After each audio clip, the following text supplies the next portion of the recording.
ಇವಾಗ ಈ ತೋಟದಲ್ಲಿ ಏನೇನಿದೆ ಸರ್ ಬೆಳೆ? ಈಗ ಅಡಿಕೆ ಇದೆ. ಅಡಿಕೆ ಇದೆ, ಆಮೇಲೆ ಏಲಕ್ಕಿ ಇದೆ, ಕಾಫಿ ಇದೆ, ಆಮೇಲೆ ಬಾಳೆನೂ ಹಾಕಿದ್ವಿ. ಬಾಳೆಹಣ್ಣು ಸುತ್ತಲೂ. ಆಮೇಲೆ ಈ ಸುತ್ತಲೂ ಪರ್ದೆಯನ್ನು ಕಟ್ಟಿದ್ವಿ, ಕೋಳಿ ಕಡೆ ಹೋಗ್ಬಾರ್ದು ಅಂತ.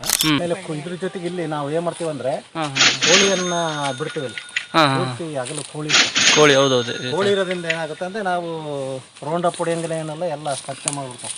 ಅದಕ್ಕೆ ಕೇಳಿ ಸರ್, ಇದೆಲ್ಲ ನೋಡ್ರಿ ತೋಟ ಓಡ್ತಿ ಸ್ವಚ್ಛ ಐತಲ್ಲ, ಅದು ಕಾರಣ ಏನು? ಕೋಳಿ. ಕಾರಣನೇ ಕೋಳಿ. ನಾವೇನು ರೌಂಡ್ ಅಪ್ ಹೊಡೆದಲ್ಲ ಏನಿಲ್ಲ. ಇದು ಸ್ವಚ್ಛ ಆಗುತ್ತೆ, ಎರಡನೇದಲ್ಲಿ ಗೊಬ್ಬರ ಸಿಗುತ್ತೆ, ಕುರಿ ಯಾವುದು ಕೋಳಿದು ಇದು ಕೋಳಿ ಗೊಬ್ಬರ. ಹಾಗಾಗಿ ನಮ್ಮ ಗಿಡ ಈ ರೀತಿ ಚೆನ್ನಾಗಿ ಬಂದವೆ. ಜೊತೆಗೆ ಮತ್ತೆ ಇವು 2 ವರ್ಷಕ್ಕೆ ಹೂ ಬಿಡ್ತವೆ ಅಂತ ಹೇಳ್ತಾರೆ.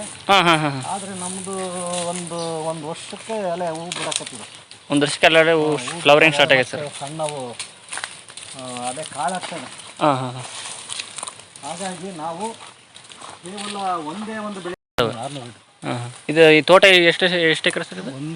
ಒಂದೂವರೆ ಎಕರೆ ಬರ್ತದೆ. 1.5 ಎಕರೆ. ಇದರಲ್ಲಿ ನಾವು ಆಮೇಲೆ ಇದ್ರ ಜೊತೆಗೆ ಇಲ್ಲಿ ನಾವು ಏನ್ ಮಾಡ್ತೀವಿ ಅಂದ್ರೆ ಕೋಳಿಯನ್ನ ಬಿಡ್ತೀವಿ ಇಲ್ಲಿ. ಆಗಲು ಕೋಳಿ ಹೌದೌದು. ಕೋಳಿ ಇರೋದ್ರಿಂದ ಏನಾಗುತ್ತೆ ಅಂದ್ರೆ ನಾವು ರೌಂಡ್ ಅಪ್ ಹೊಡಿಯಂಗಿಲ್ಲ, ಏನೆಲ್ಲ ಎಲ್ಲ ಸ್ವಚ್ಛ ಮಾಡ್ಬಿಡ್ತಾವೆ. ಅದಕ್ಕೆ ಕೇಳಿ ಸರ್, ಇದೆಲ್ಲ ನೋಡ್ರಿ ತೋಟ ಓಡ್ತಿ ಸ್ವಚ್ಛ ಐತಲ್ಲ, ಅದು ಕಾರಣ ಏನು? ಕೋಳಿ. ಕಾರಣನೇ ಕೋಳಿ. ನಾವೇನು ರೌಂಡ್ ಅಪ್ ಹೊಡೆದಲ್ಲ ಏನಿಲ್ಲ. ಇದು ಸ್ವಚ್ಛ ಆಗುತ್ತೆ, ಎರಡನೇದಲ್ಲಿ ಗೊಬ್ಬರ ಸಿಗುತ್ತೆ, ಕುರಿ ಯಾವುದು ಕೋಳಿದು ಇದು ಕೋಳಿ ಗೊಬ್ಬರ. ಹಾಗಾಗಿ ನಮ್ಮ ಗಿಡ ಈ ರೀತಿ ಚೆನ್ನಾಗಿ ಬಂದವೆ. ಜೊತೆಗೆ ಮತ್ತೆ ಬಾಳೆನೂ ಹಾಕಿದ್ದೀವಿ, ಆಮೇಲೆ ಚಚ್ಚು ಸೊಪ್ಪು ಹಾಕಿದ್ದೀವಿ. ಆಮೇಲೆ ನಾವು ಕೋಳಿಯನ್ನು ಇಲ್ಲಿ ಬಿಡೋದ್ರಿಂದ ನಮಗೆ ಕೋಳಿ ಸಾಕಣೆನೂ ಆಯಿತು. ಆಮೇಲೆ ಮೊಟ್ಟೆನೂ ಒಯ್ತಾರೆ. ಮೊಟ್ಟೆ 20 ರೂಪಾಯಿಗೆ ಒಂದು ಕೊಡ್ತೀವಿ. ಇಡೀ ಕೋಳಿದು 450 ರೂಪಾಯಿ ಕೊಡ್ತೀವಿ. ಇದ್ರ ಜೊತೆಗೆ ಹೈನುಗಾರಿಕೆಯನ್ನು ಮಾಡಿದ್ದೀವಿ. ಹೌದು ಸರ್. 4 ಆಕಳ, 4 ಕರು ಇದ್ದಾವೆ. ಅವನೊಂದು 25 ಕುರಿಗಳಿದ್ದಾವೆ. ಕುರಿನ ಸಾಕಣೆ ಎಲ್ಲ ಮಾಡಿದ್ರೆ ಸಮಗ್ರ ಕೃಷಿಯನ್ನು ಮಾಡೋದ್ರಿಂದ ಒಂದ್ರಾಗ ಏನಾದರೂ ಲಾಸ್ ಆದರೆ ಇನ್ನೊಂದ್ರಾಗಾದ್ರೂ ನಮಗೆ ಲಾಭ ಆಗುತ್ತೆ. ಅಡಿಕೆ ಇದು ಕಾಫಿನ ಎಷ್ಟು ಸಾಲಿಗೆ ಹಾಕಿದ್ರಿ ಸರ್?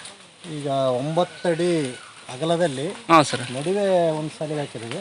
ನಡುವೆ ಒಂದು ಸಾಲಿಗೆ ಹಾಕಿದ್ರಿ? ಒಂದು ಸಾಲಿಗೆ ಹಾಕಿದ್ವಿ. ಟೋಟಲ್ ಎಷ್ಟು ಗಿಡ ಕುಂತಾಗ ಸರ್? ಒಂದು ಕಾಫಿ ಗಿಡ ಒಂದು 600 ಕೂತಿದಾವೆ. ಕಾಫಿ ಗಿಡ 600 ಗಿಡ. ಆಮೇಲೆ 1000 ಅಡಿಕೆ. ಏಲಕ್ಕಿ ಎಷ್ಟಿದೆ ಸರ್? ಏಲಕ್ಕಿ ಒಂದು 150 ಇದಾವೆ. ಆಮೇಲೆ ವೇಸ್ಟ್ ಆಗಿರೋ ಟ್ರಂಚ್ನಾಗ ಹಾಕಿದ್ವಿ. ಟ್ರಂಚಲ್ಲೇ ಹಾಕಿದ್ರಿ? ಒಂದು ಟ್ರಂಚ್ ಹಾಕಿದ್ವಿ. ಒಟ್ಟು 4 ಟ್ರಂಚ್ನಲ್ಲಿ 2 ಟ್ರಂಚ್ನಾಗ ಅಡಿಕೆ ಆಳುಗಳನ್ನ ವೇಸ್ಟ್ ಎಲ್ಲ ಹಾಕಿದ್ವಿ. ವೇಸ್ಟ್ ಎಲ್ಲಿ ಹೊರಗೆ ಬಿಸಾಕಿಲ್ಲ? ಬಿಸಾಕಿಲ್ಲ. ಆಮೇಲೆ ಆದರೂ ಇದು ಬಸಿಯುತ್ತೆ. ಯಾವಾಗ ಹಾಕಿದ್ರಿ ಸರ್ ಕಾಳುಮೆಣಸು?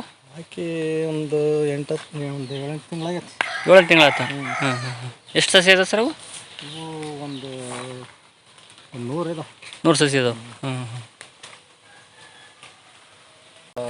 ರಾಮಫಲ, ಇದು ರಾಮಫಲ, ಇದು ಲಕ್ಷ್ಮಣ ಫಲ. ಹೌದು ಸರ್. ಆಮೇಲೆ ಇದು ಅಂಜೂರ ಗಿಡ. ಆಮೇಲೆ ಇದು ಮಲ್ಲಿಕ ಮಾವು ಗಿಡ. ಇದು ಸಪೋಟ ಗಿಡ. ಸಪೋಟದಲ್ಲಿ ಅಲ್ಲೇ ಈಚ್ ಬಿಡ್ತಾ ಇದ್ದಾವೆ. ಈಚ್ ಆಗ್ತಾ ಇದ್ದಾವಲ್ಲೇ, ಅಂದರೆ ಒಂದು 8 ತಿಂಗಳಾಗಿದೆ ಅಷ್ಟೇ ಇದು. ಈಚ್ ಆಗ್ತಾ ಇದೆ. ಆಮೇಲೆ ಪೇರ್ಲೆ ಗಿಡ ಸಹ ಪೇರ್ಲ 10 ತಿಂಗಳು ಹಾಗಾಗಿದೆ. ಇದು 8 ತಿಂಗಳು ಹಣ್ಣು ಆಗ್ತಾ ಇದೆ. ಇದು ಪೇರ್ಲೆ ಗಿಡ. ಹೂ ಗಿಡ ಎಲ್ಲಿಗೆ ಹೋಗಿದೆ. ಹಲಸಿನ ಮರ. ಸೇಬು. ಒಂದು ಲೈನ್ ಪೂರ್ತಿ ಸೇಬು ಹಾಕಿದೆ. ಈ ಲೈನ್ ಪೂರ್ತಿ ಲೈನ್ ಸೇಬು.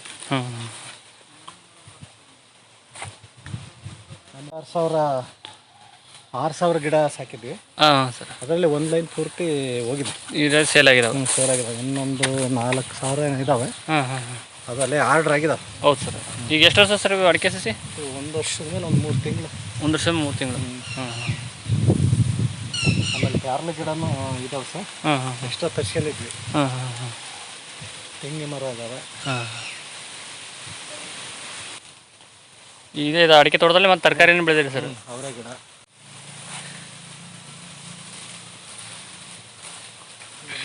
ಭಾಳ ಚೆನ್ನಾಗಿ ಮುಳುಗಾಯಿ ಆಗೋದು.